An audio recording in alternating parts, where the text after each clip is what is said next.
Bonjour à tous, nouvel épisode du podcast Nissan, une série qui vient célébrer les 90 ans de la marque.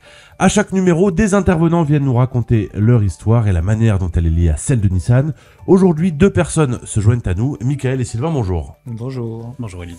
Alors, les présentations sont nécessaires. Michael et Sylvain, vous n'êtes pas connus du grand public, mais on peut vous présenter comme des fans absolus de la marque. De votre côté, Michael, vous avez 34 ans et vous êtes fondateur du site fan23.fr, de l'actu, des nouveautés, des essais. Ce site est entièrement dédié à Nissan. Fan23, est-ce qu'on explique pourquoi 23 ? Oui, donc en japonais, Ni veut dire 2 et San est le chiffre 3. Et Sylvain, de votre côté, vous avez 48 ans et vous travaillez dans l'industrie automobile et vous êtes également membre du club Datsun France depuis 19 ans. Dans votre collection, Sylvain, c'est laquelle votre chouchoute ? 240Z. Ah, forcément, Ouais, évidemment, super. Alors, bref, vous l'aurez compris, s'il fallait avoir deux amateurs de la marque, ils sont avec nous aujourd'hui. Racontez-nous l'un et l'autre comment vous en êtes arrivé là, Sylvain.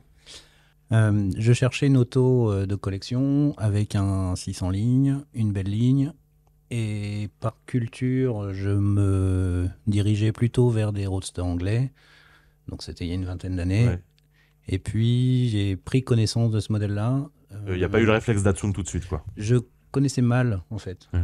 J'avais la miniature étant petit, la majorette, mais je connaissais mal. Et en fait, ça a été une révélation. J'ai cherché, je me suis documenté, et puis depuis, ça c'est compliqué.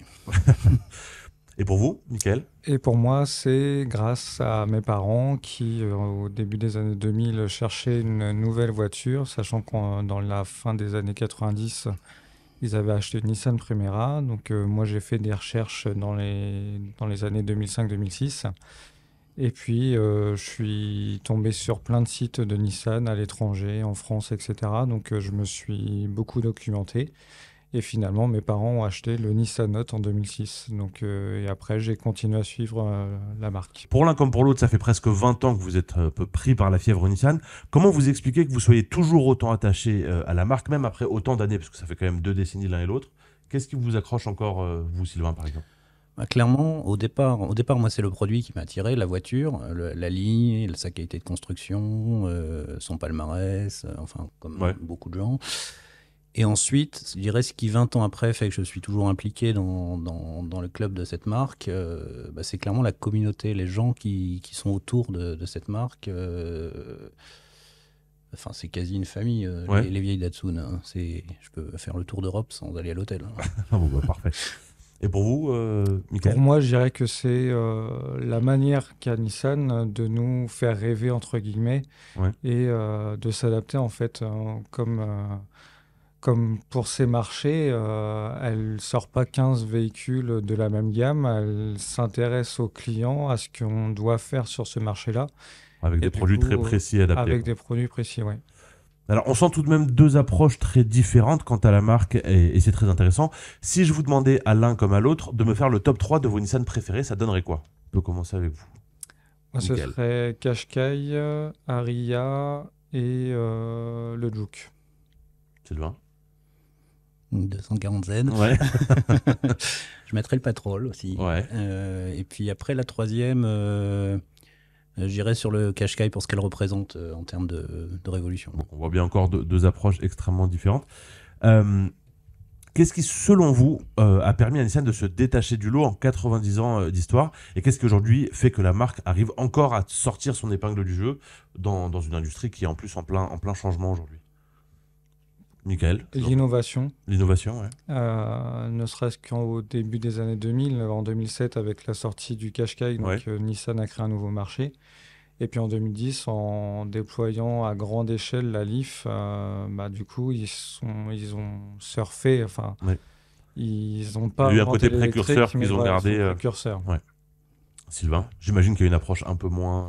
Ouais, on n'a pas le même âge. Donc moi, ce qui m'a, enfin, je pense, un des fondateurs, des fondements, pardon, du succès, c'est une vision mondiale au départ, Ouais. après-guerre, dans les années 60, 70. Une grosse expertise technique, notamment du 4x4. Ouais. Et puis après, c'est une culture d'innovation, on se rejoint quand même sur de- l'innovation de- avec Mickaël. Donc robuste, mais dans l'innovation, en cherchant un peu d'audace dans les concepts avec le Qashqai.